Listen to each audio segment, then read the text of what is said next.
یہاں تک فرمایا گیا کہ آپ نے ایک گناہ سے توبہ کی، پھر کہیں حالات ایسے ہو گئے کہ آپ اپنے نفس پر قابو نہ رکھ سکے، پھر گناہ صادر ہو گئے، پھر توبہ کرو، کرتے رہو کرتے رہو۔ ایک حدیث میں آتا ہے کہ ایک انسان خطا کرتا ہے، غلطی کرتا ہے، توبہ کرتا ہے، پھر توڑ بیٹھتا ہے، پھر غلطی کرتا ہے، خطا کرتا ہے، پھر توبہ کرتا ہے، جب تک وہ توبہ کرتا رہے گا اللہ کی رحمت کا دامن اس کے ہاتھ میں رہے گا۔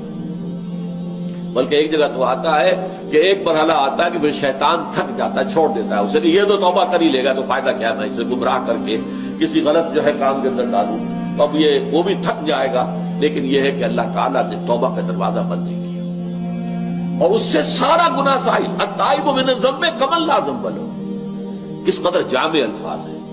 گناہ سے توبہ کرنے والا ایسا ہے جیسے اس نے کبھی گناہ کیا ہی نہیں تھا۔ یہ نہیں ہے یلقا اسامہ جو ہے اب اس کی پاداش تو لگی رہے گی، وہ گناہ کے اثرات تو چلیں گے، نسل بعد نسل چلیں گے، نہیں، اللہ تعالیٰ صاف کر دے گا، واضح کر دے گا۔ بلکہ آگے آ رہا ہے اللہ تعالیٰ اس کی برائیوں کو بھلائیوں سے بدل دے گا۔ نامہ اعمال میں جو اندراجات تھے کہ اس نے یہ گناہ کیا، یہ گناہ کیا، یہ گناہ، توبہ کی ہے، وہ سب صاف ہو جائیں گے، اس کی جگہ پر نیکیوں کا اندراج ہو جائے گا۔ اصل میں ہمارے ہاں بھی اس معاملے کے اندر جو ہے بڑی کوتاہی ہے بعض لوگوں کے ہاں۔ ایمان کو تازہ رکھنے کے لیے نماز دن میں 5 مرتبہ اپنے مصروفیات سے نکلو۔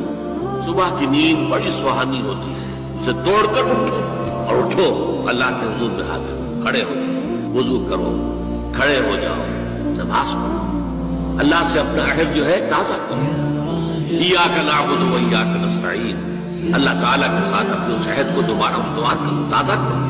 تو یہ لوح جبی جو ہے یہ ہماری، اسے رکھو زمین پر تاکہ اس میں بندگی کا جو نقش ہے وہ تازہ ہو جائے، اس لیے کہ ہماری سرکشی جو نفس کی سرکشی ہے، ان النفس لامارۃ بالسوء، اس نے ہماری یہ بندگی کے جو آثار ہیں، جو نقوش ہیں، انہیں کمزور کر دیا، دھلا دیا۔ تو نماز ایک ستون ہے، اور یہ جان لیجئے کہ اسلامی معاشرے کے اندر اس کی تنظیم، اس کی آرگنائزیشن کے لیے یہ جو سمجھیے رکن رکین، یہ عمود ہے۔ جو شخص نیک ہے اس کے عمل میں نیکی ہی نظر آئے گی، برائی نہیں ہوگی۔ البتہ اس میں ایک استثناء ہے، اس سے بھی کبھی وقتی حالات کے تحت، وقتی اثرات کے تحت کوئی غلط کام سرزد ہو سکتا ہے۔ یہ نہ سمجھیے کہ اس سے کبھی بھی کوئی برائی جو ہے اس کا ظہور نہیں ہو سکتا، نہیں ہو سکتا ہے، لیکن فوراً توبہ کرے گا۔ اگر اس کے اندر نیکی ہے، وہ کسی بدی کو مستقل طور پر اپنی زندگی میں، اپنے کردار کے اندر جگہ نہیں دے سکتا۔ اس کو آپ 2 اور 2 4 کی طرح جان لیں۔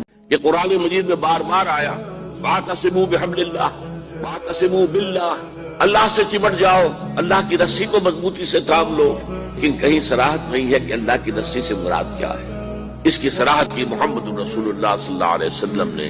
یہ قرآن ہے، القرآن حبل اللہ الممدود من السماء الى الارض، یہ قرآن جو ہے اللہ کی وہ رسی ہے جو تنی ہوئی ہے آسمان اور زمین کے مابین۔ تو قرآن مجید جو ہے وہ حبل اللہ ہے۔ مجھے یاد رکھو گے تو میں تمہیں یاد رکھوں گا۔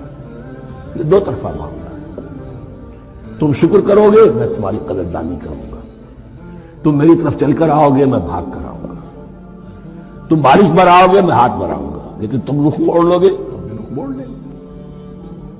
ہماری تو غرض نہیں ہے، غرض ہے تو تمہاری۔ تم رجوع کرو گے ہم بھی رجوع کر لیں گے، تم توبہ کرو گے ہم اپنی نظر کرم پھر تمہاری طرف متوجہ کریں گے۔